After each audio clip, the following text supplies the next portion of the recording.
Hello everyone and welcome back guys to round 7 of the Apex Online Racing League Xbox One F3 for Season 18, where today we're here at the Canadian Grand Prix, one of my favourite circuits on the Formula 1 calendar. Probably legitimately my second favourite track in Formula 1, behind the Belgian Grand Prix, so obviously Spa-Francorchamps. And having a look though at the standings after Monaco, I know a couple of you guys wanted me to start including them. As you can see, that win in Monaco now means we've got 27 points behind Humperdinck at the moment. We're just ahead of Stewie. Both of us, though, have obviously not finished a race and everything like that, but Stewie hasn't won since Australia at the moment, so I'm sure he's going into this weekend with a lot of, what's the word I'm looking for? A lot of motivation, everything like that. And you can see Humperdinck, though, consistency has been key so far for him. Fantastic job so far. And if you have a look, really, obviously myself, Stewie, and Vulcan have all had 2 non-point scoring events. Obviously, my 2 were both because I binned it. Spain was a little bit different, but everything like that. And yeah, obviously, Stewie couldn't make a race. Vulcan wasn't actually racing for the first 2 rounds as well. He hadn't actually joined the league yet. So yeah, certainly a lot to play for, and hopefully we can try and close down the gap to Humperdinck as well at the moment there. As you can see, coming towards the end of my first lap, on 1:08.747, and this track is on raw pace, probably again one of my best tracks on F1. Obviously, it was where I scored most of my points back in Split 1 AOR Season 16 there, and you can see Stewie sets a new benchmark there, 1:08.4, what was it, 4:43, I think, as we head towards just over the halfway stage in the session. There's still plenty of time to try and find some better runs here, and you can see coming out of the first couple of corners, they're really trying to push the car at the moment. They're attack the curbs through turn 3 and at turn 4 there, and there, as you can see, coming down in towards sector 2 here, really starting to get into a rhythm. Honestly, it's taken me quite a while actually to get back up to pace here around this Canadian circuit. I forget about where you've got to try and hold the engine, brake, where you've then got to try and over-rev, everything like that. Just which curbs you can really try and take a lot out of and everything like that around this place. But generally speaking, I was feeling alright. I've been running sort of 1:08.2s, 1:08.1s in practice, but I've really had only about an hour's practice before we came into this one as well here. So honestly, I wasn't expecting all too much. I was just hoping, realistically, I wanted to try and take some points at Humperdinck. If I could stay ahead of Stewie as well, that would be really ideal as we head into this one. But yeah, certainly you've got to give it my all, as always, as we come in towards the final couple of corners there. Actually, I'm pretty certain kept that completely clean through the final chicane, which I'm not too sure how many people can boast about that. And it was a 1:08.47, so 27 thousandths off Stewie at the moment there, and still that was going to be really close as we head towards the end of the session here, as we're ready going out for our 3rd and final run here. I did feel there was, a couple of tenths still in the bag. I had a bit of a sloppy first couple of corners. There was a bit more time to make around the second half of the lap as well, until I dinked the wall on my out lap. I really don't know how I managed that one there. I did actually try again, and I lost like half a tenth in the first sector, and then invalidated the lap, and then unfortunately I missed out going on for another run by literally a quarter of a second at the end of the session there. But it is P2 on the grid. Luckily no one else did improve all too much. X-Power in P3. Jamie, my team, actually doing a fantastic job in P4 there, but it's still 6-0 in qualifying ahead of Schweizer. And you can see Vulcan was right the way down towards the rear of the field there. He couldn't actually get a clean lap in.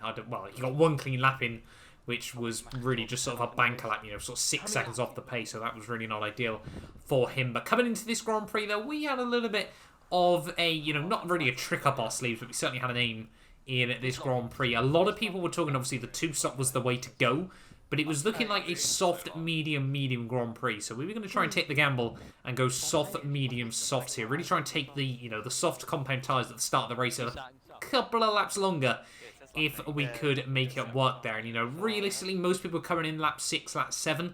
I was going to try and hold him, sort of maybe lap 8, lap 9, perhaps, if we were lucky. Everything like that. But yeah, we'll wait and see as to how that pans out here. Getting ready, though, on the formation lap for this Grand Prix. And, well, Riley decided to be, Riley at the end of the day there, and ran straight into the back of me, which was rather annoying.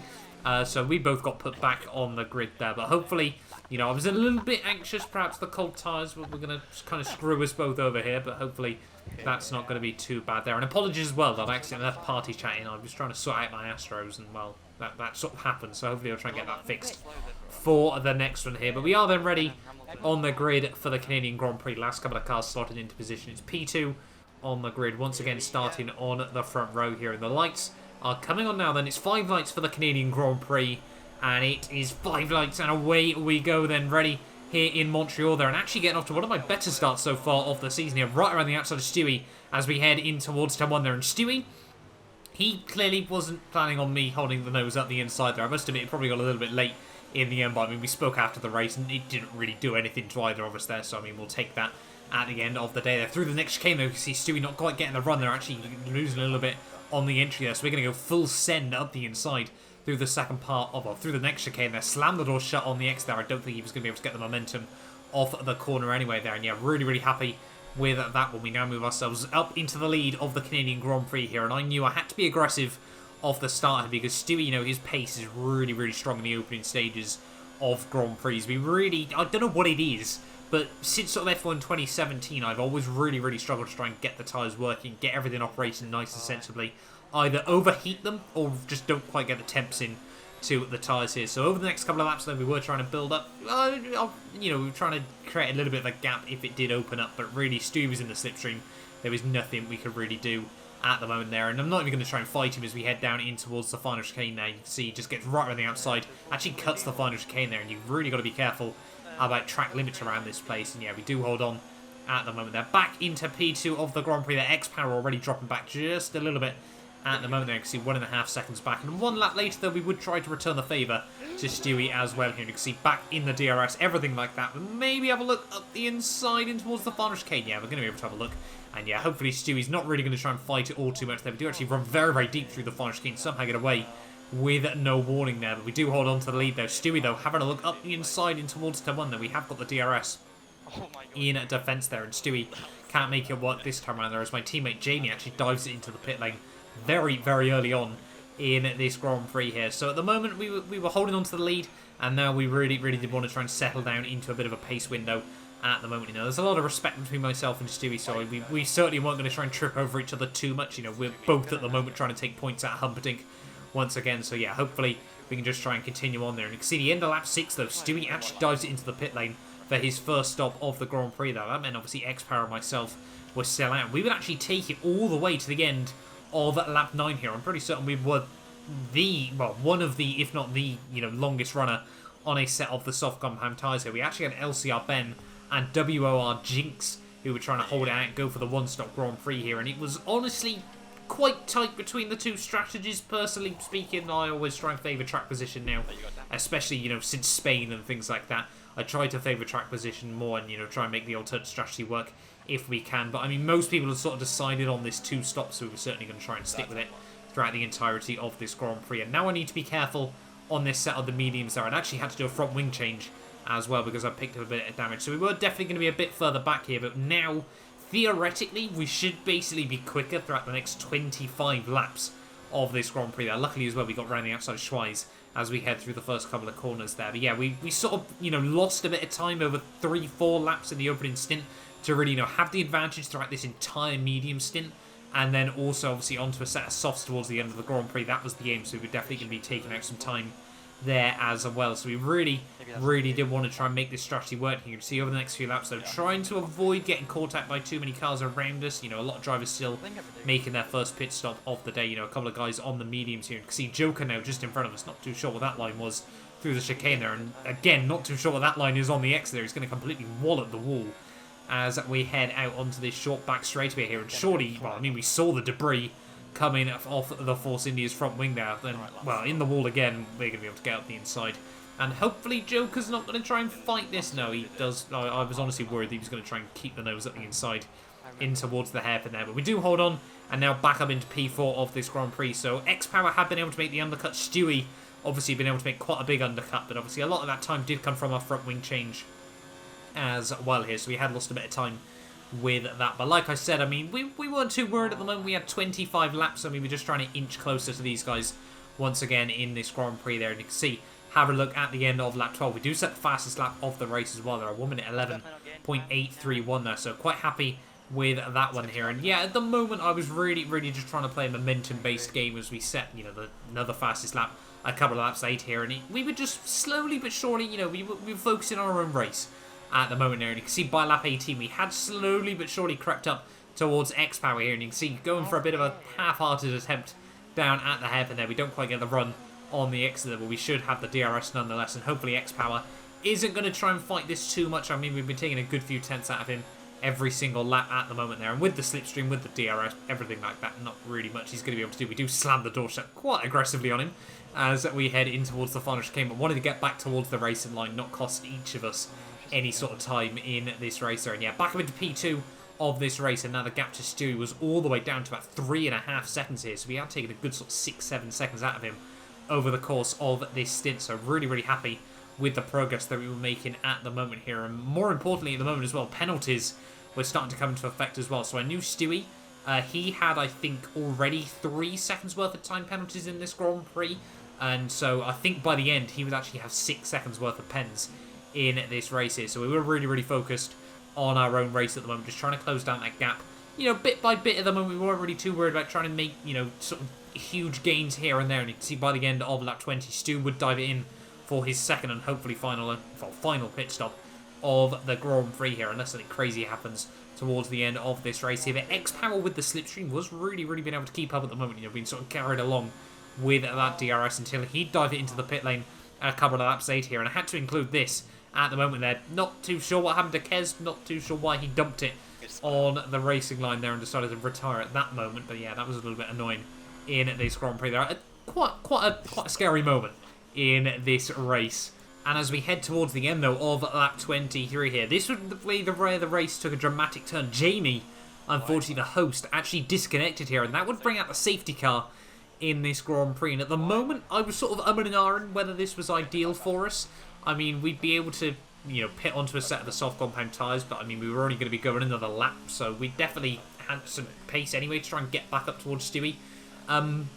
But I guess, you know, bunches everyone up. The only thing I'm sort of worried about was that we were going to pick up damage, you know, from the restart, everything like that. We would dive it into the pit lane once again here, make sure we don't actually speed, or not even speed, but have a negative delta as we head down in towards the pit lane here. And second race, I think we had to do this in Baku as well, where we have to invite Jamie back in to the Grand Prix there. Luckily, we get a nice tidy pit stop nonetheless there, and actually, he was having to show me how to invite people back once again, because I had kind of forgot at this stage of the day there. But Stewie, he would, you know, unfortunately, he was a bit of a sitting duck here. He obviously dived it into the pits just a couple of laps ago, so he would try and stay out at this stage of the day. And obviously, it meant people like myself, I think Vulcan, I think Ben, everyone basically got a free pit stop towards the second half of this Grand Prix. It was a bit unfortunate for us too, because, I mean, we had quite a sizable gap over the rest of the field. I mean, Stewie would have probably come out about 6-7 seconds ahead of me, and we still had sort of 12 seconds over Vulcan here, so it certainly would have been, you know,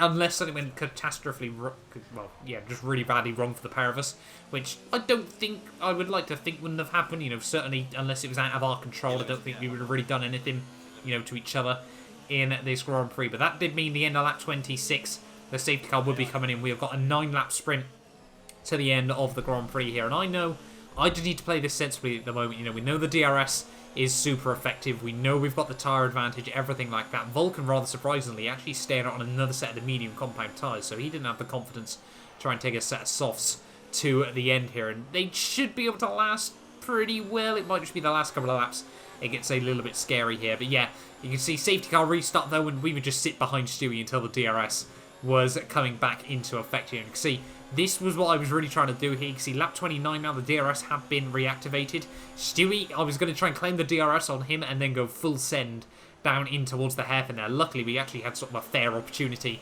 up the inside there. And yeah, we now move ourselves up into the lead of the Canadian Grand Prix here for the first time in, well, quite a while at the moment here. We led a couple of laps before the safety car once again, but yeah, really hadn't led too many laps in this Grand Prix here. And you can see, yeah, lap 29, 5 laps to go now of this Grand Prix, and this next lap we knew had to be a really, really quick one here. So we are actually going to ride on board with this lap of the Canadian Grand Prix, because I had obviously the DRS to kick it off. I now need to try and make the breakaway here. So this, you know, everything we were going to use up, the rich revs, the ERS, everything like that. I'm really, really trying to go, you know, just all out on this lap here. You can see coming through the first couple of sectors already, really, really trying to get close to the walls at the moment. Open up this track as much as possible, and 4 tenths up already in just the opening half, well, the opening sector here of the lap, and you can see already the gap to Stewie behind us was really, really starting to go up. And you know, this is what I need to do, a bit of a psychological thing as well, just trying to open up that gap to the cars behind here. And you can see coming towards the end of Sector 2 here. Are we going to be able to go purple once again here? Yes, we are. Now 4.5 tenths up there. We were really quite consistent through the second sector here. And now, as we head down in towards the final few corners of the lap here, trying to use up all of the AORs, bringing it back down into overtake mode as you get up into 7th gear, just to give yourself that little bit better boost as you head down towards the final couple of corners here. And really got to try and nail the final chicane as well here. Really trying to attack the curbs on the entry, and obviously trying not to hit the wall on the exit there. And pretty much using all of our ERS there, and that's going to be a 1 minute 10.7 even, I should say, in this Grand Prix there. 1.4 seconds now to Stewie as well, and that was exactly what we needed at this stage of the day here. And this would take us pretty much to the final lap of the Grand Prix. That would actually pick up another warning in this race here. But yeah, at the moment, I was actually mainly worried about LCR Ben. Now, I knew Stewie had 6 seconds worth of pens. I had 3 seconds worth of pens. Vulcan, not quite sure what happened to him. He had 12 seconds worth of pens by this stage of the day there. But Ben is usually one of those guys that keeps it clean, keeps it consistent at the moment here. So we were a little bit worried that perhaps from 4th, he would actually be able to win this Grand Prix. So I was actually trying to build up a 3-second gap to him at the moment there. And you can see the gap to Stu was about 1.8. So Ben was going to be right on the cusp towards the end of this Grand Prix here. What was going to happen with just half a lap to go? Could P4 win this Grand Prix? And we also had to watch out for Vulcan just behind us here, because he was still going for it at the moment there. I think he absolutely sliced that chicane there as we get a huge chunk of wheel spin on the exit here. But, you know, I wasn't having a race with Vulcan at the moment. I was more than happy to try and let him through, as long as it didn't cost us any time in the dying stages of this Grand Prix, because like I said, you know, every 10th of a second could matter at the end of this Grand Prix here. So Vulcan's going to get the DRS, and you can see we're gonna move the fuel back down, everything like that. We're not going to try and defend from him. Lean revs as we head in towards the final corners there. And you can see Vulcan comes through the final corners, and he only led 2 corners of the Grand Prix, but it would be right at the very end there. But like I said, I knew he had pens.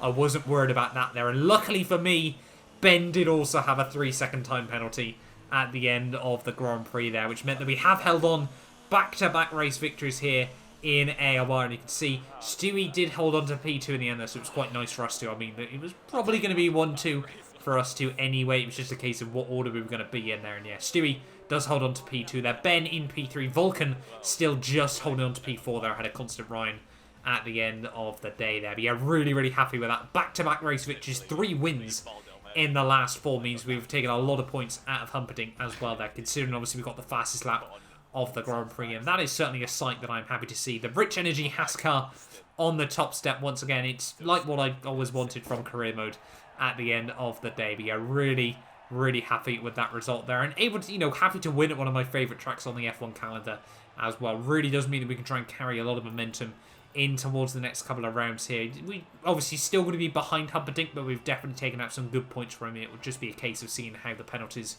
all, you know, sort of pan out after the Grand Prix as well there. So yeah, really, really happy with that one. I mean, I can't see any reason why we would lose the Grand Prix victory at the end of the day there. Jamie not happy with my fastest lap at the end of the day there. But yeah, really, really happy with that result. P1 fastest lap of the Grand Prix as well there. I think that's the first time, at least personally, we've taken the full 26 points from a Grand Prix. I'm not too sure if it's even happened so far this season either or. But yeah, really, really happy with that one at the end. Stewie in second, Ben in third, Vulcan, Constant Ryan, my teammate Jamie holding on to P6 there, but I think Humperdinck might have some pens to get removed at the end of the day there. But him in P7 means we have taken out a good, 20 points from him in that Grand Prix, which could, you know, theoretically leave us just 7 back as we head in towards the French Grand Prix there. Schweiz in 8th, X-Power in 9th, Riley did actually come through for P10 there. I had a Weasel, Jinx, and then obviously Kez and Joker not making it through to the end of the Grand Prix, as well as Scotty and Hamilton there. But thank you all so much for watching this video. Do get yourself subscribed if you're new around here as well,